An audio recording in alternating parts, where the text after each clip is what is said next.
welcome back to another episode of VIPs in Action, Village Innovating Perinatal Support in Action. Guys, today I am joined by Miss Kiana Ayers. She is an amazing individual. She's an RN, she's an IBCLC or certified lactation consultant. She is a licensed childbirth educator, and she just has had a passion for helping birthing families over the years. She believes that everybody deserves access to care. And I think that that theme has rung through with everyone that we have interviewed so far on this podcast series, on this video series. She is a proud owner of Mamas and Tatas. I love it. And the director of Ready, Set, Push, a nonprofit offering free and reduced prenatal education for families. She's also a wife and a mom of four. I don't know how you do it because I'm stuck at two, and I think that that's plenty. So, guys, without further ado, I would love to welcome today's guest, Kiana Ayers. How are you doing today? I'm doing good. Thank you for having me on. You're absolutely welcome. So tell us a little bit about you. I know that that intro does not even begin to do you justice or do the work that you've been doing within the community justice. So tell us a little bit about you, where you're located, and a little bit about your businesses and your passions. So I'm located in Jonesboro, Georgia, which is nice because I'm south of Atlanta. A lot of people think to get these services, they have to travel into the city, but I'm here. I'm south of Atlanta. So, you can get good quality education and lactation help south of the city. And what I'm doing with Mamas and Tatas, I named it that because I really feel like when a mom has great prenatal education, then breastfeeding can go so much easier. So that includes her childbirth class, her breastfeeding class, nutrition classes, making sure that she moves during pregnancy, and then subsequently having that postpartum support. If it means the form of a consult because she's having a problem, then that's okay. But mostly we just want to be supportive. To that end, so what my offerings include, I have a Lamaze childbirth class series that I encourage families to do in their first trimester. So you take one class in your first trimester, your second, your last, and your last, Mm-hmm. because you learn all throughout the pregnancy the things that you need to do to have a healthy pregnancy. I also have partnered with a nutritionist so that I can offer more nutrition classes because a lot of us don't get enough education about nutrition, which oftentimes leads to gestational diabetes and hypertension, small for gestational age. So by giving them nutrition counseling all throughout, we can help to kind of alleviate or even stop some of those things that come up. And then once baby is born, of course, I have the full offering of the consults, but also we have a weekly support group that we do that we are just loving because it's so supported by moms who come back week after week and share their breastfeeding experiences and their challenges and just get to be hanging out with other moms that are breastfeeding. That is amazing. That is amazing. And it's nothing like that credibility that's given when the people that you've already worked with, the people that you've already trained come back in and say, "Hey, here's what happened. Here's my experience." And it's like the gift that keeps on giving, right? Yes, They just come back in, they get to support and mentor other moms along their yes, journey. Because I think yes, oftentimes moms are like, "I'm the only one this is happening yes, to."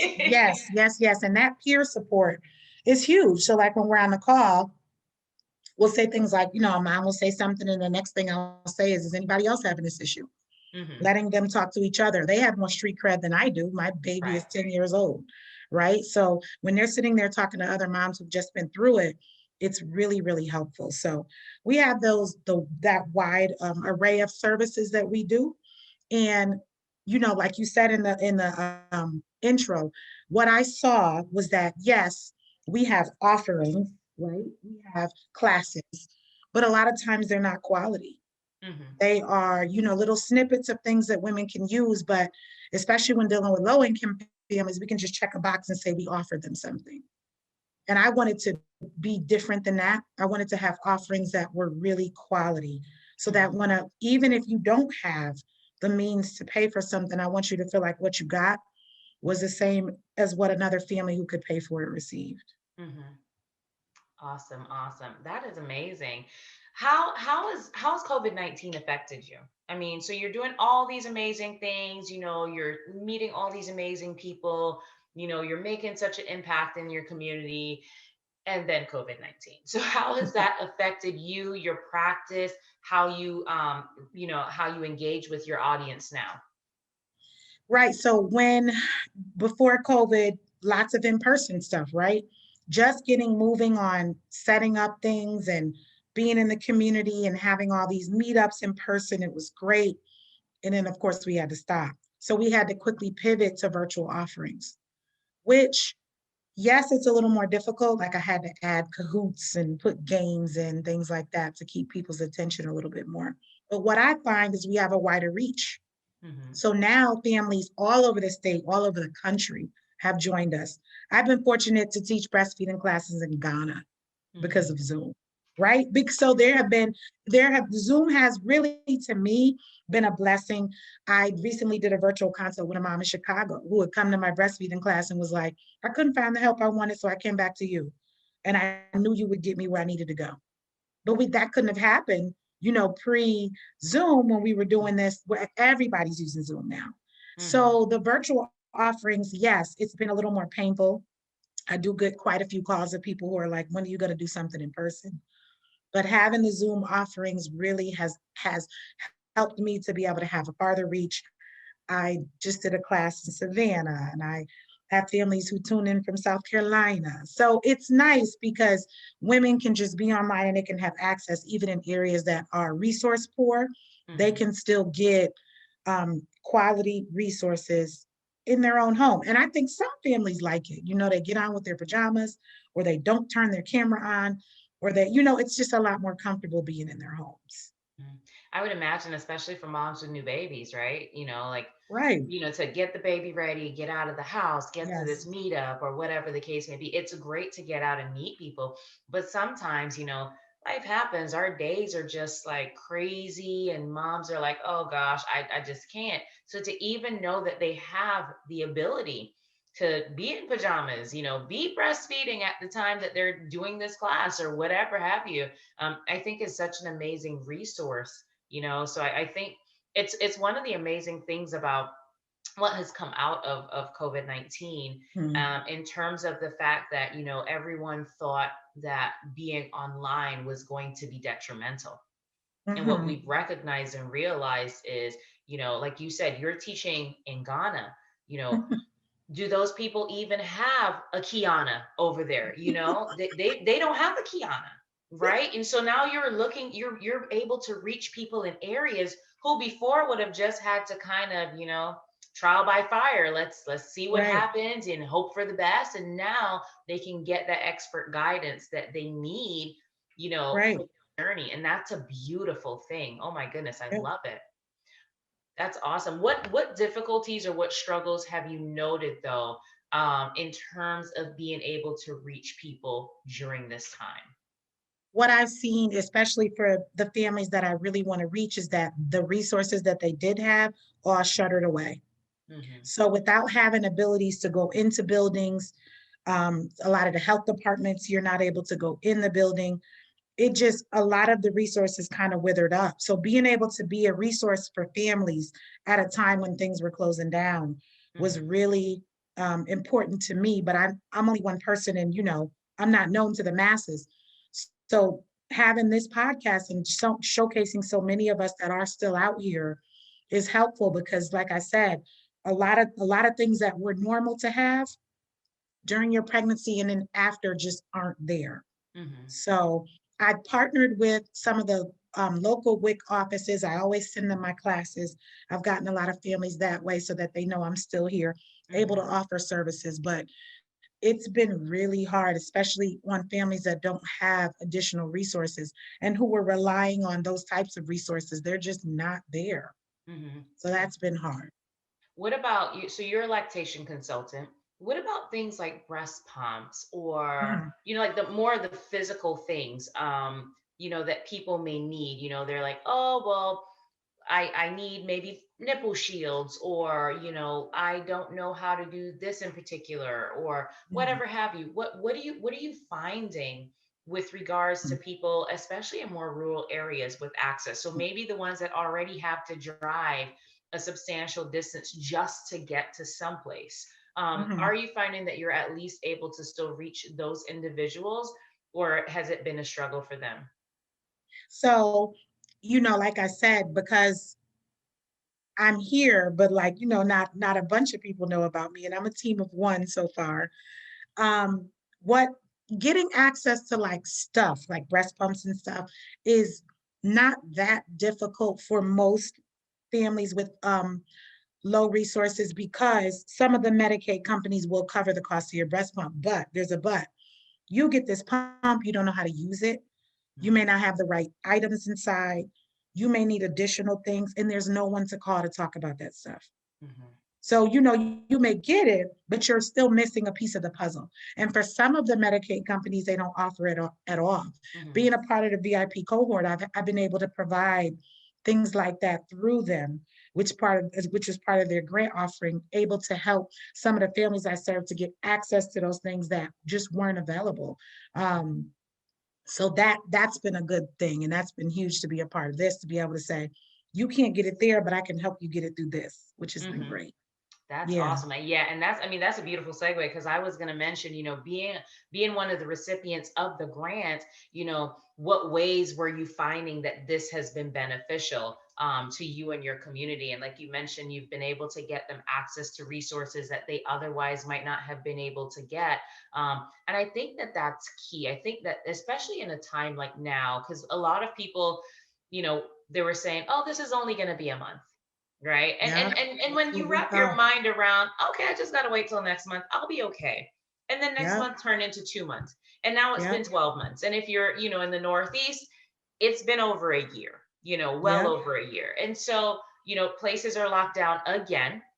Yeah. Restrictions are in place again, Yep. and it's been a hard time. And then to go for this long for some people without resources, without access, has been very, very tumultuous, I would imagine, and even traumatic to some extent, because you can't get the things, the basic things, when we think about it, that you Mhm. need.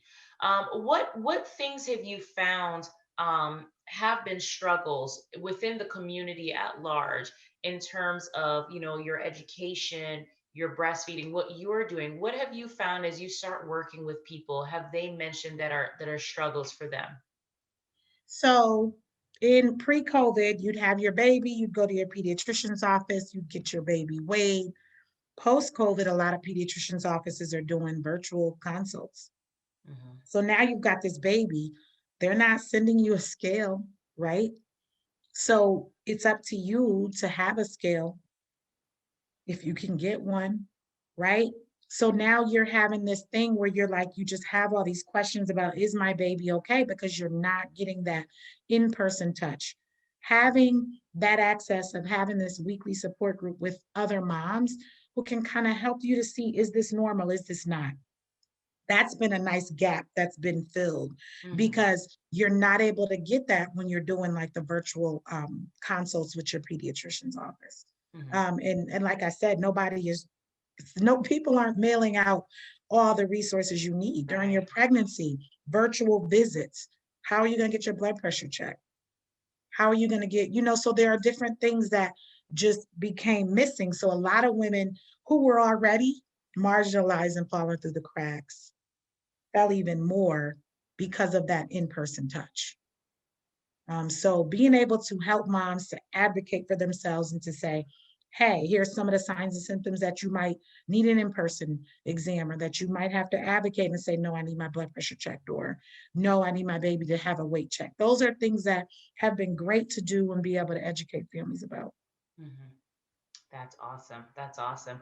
What other projects do you foresee you getting into, beyond this grant, beyond this cohort, with Rose? What other things I mean, there's so much that needs to be done out there. Mm-hmm. There's so many people that need to be reached. So what other projects do you feel are necessary as we talk about advancing maternal health, as we talk about improving maternal health outcomes, as we talk about decreasing maternal mortality, and the thing that people don't talk about as much, decreasing maternal morbidity, because even if mamas don't die, which is like, oh, they didn't die, Right, life is okay, but there's so many things that right, continue to manifest that go right, unchecked, and right, that's just as bad, right? So right. what other projects do you foresee, you getting involved in the future to start addressing more of these things within the community? What I would like to see, in especially in our state of Georgia, is for the state to look to this private sector of providers who are giving all of this great care, all of these home birth midwives who have all these great outcomes, people who really could come in and help them to help their families. So, we have 4 CMOs in Georgia, care management organizations, who manage 60% of our Medicare, of our births. 60% of women in Georgia have births through Medicaid. So they have the largest roles out there. So I would like to see them partner more with people who are really doing the job. Mm-hmm. Like, stop doing the same things all over and over again that don't work. Mm-hmm. Partner with people who are doing the job, have your resources allocated so that your moms can access these resources through their pregnancies. Mm-hmm. Look at what people are already doing, what outcomes they have, and let them really get with people who can help them, providing a source of education and support that they typically don't have the funds to do, but that could just be a part of their Medicaid package. Recently, the state passed an extension for Medicaid. So for 6 months, they'll still be on Medicaid afterward.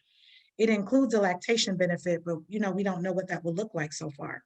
Mm-hmm. So reach out to those of us that are doing the work and let those families find us, help them get in with us. Let us support them. Help us show you what we can do on a Mm-hmm. larger scale with families who really need it, instead of going around the same circle over and over again and getting the same results. Mm-hmm. Mm-hmm. So that was, part of my reason for founding Ready Set Push, was to be an outlet, to have an opportunity for low income families to access resources they wouldn't otherwise have. Um, and also just even my private business. And there are so many of us who we just do great work. So use us. Mm-hmm. That would be my biggest, the thing that I would want to see is, those of us that are out here doing great work to be used by the people that have the most access to the most women. Yeah, I Mm. agree. Do you think it's going to change? I don't know, but what I do know is that women drive change, families drive change. So as they keep Yes. demanding certain things, once they start leaving certain institutions that don't provide it because money talks, and even your Medicaid dollar talks, right? Because if I take my Medicaid money somewhere else, it's Medicaid money you won't get. Mm-hmm. So as we continue to educate our families and say, you don't have to take that, you don't have to put up with that, change your doctor, go over here, they're providing this, it may open people's eyes to say we have to give more and we have to do more. Mm-hmm. Oh Yep. man, that is amazing. And I think of all the families that constantly tell me, even, I mean, they say things like, well, I didn't know that there were people who could help you with breastfeeding. I didn't know Wow. that there were, I'm a pelvic floor therapist, I didn't know that you exist. And most times I wake up thinking I'm a fairy or a unicorn, I'm some mythical being, because most people don't Mhm. know that we exist. Mhm. They say, well, I didn't know that I could do this. And I think, you can't fault people. You don't know what you don't know. But Right. what ways do you feel like we can continue to keep these conversations going, keep engaging families, and keep spreading that awareness? So things like this, every little bit counts, right? One Mhm. person sees something, one person hears something, keep posting, keep talking, keep sharing, keep reaching, and more, we will become more of the norm, Mhm. right? It'll become more of the norm for a person to say, oh, my childbirth educator, my lactation consultant, my pelvic floor therapist, my doula. These will be things that they just know are synonymous with their pregnancy. They know Mhm. this is part of my birth team.